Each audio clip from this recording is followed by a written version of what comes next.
Still on that selection piece, Joe, can you talk to us a little bit about Will Skelton, where he figured in your reckoning? Obviously a guy with, you speak of experience, captained the Wallabies last year, big man as well.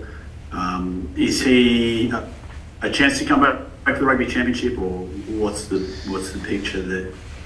Yeah, we've had a few discussions, Will and I, and he's great fella to talk to, and even about he obviously watched our games during July very closely, and we had a chat about those games, and we have chatted about him potentially being involved later in the championship. So it's all quite open-ended at the moment, and they've been really supportive of the young guys that we've brought in, locally based, and also willing to step in should we feel that that's the best decision for the team.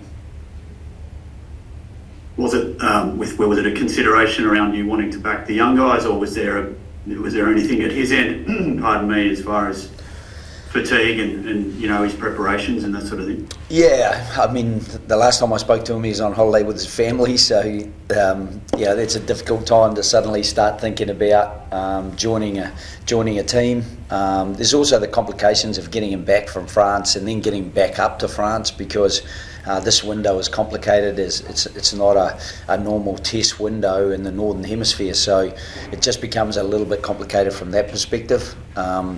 And as good a player as Will is with the experience he has, if he arrives here and he's fatigued and he goes back there and he's fatigued and we're trying to get him backwards and forwards, it's not necessarily going to add the amount of value we'd like it to add. So it may be later in the TRC that he comes in, or he may even come in when we head north for the spring tour.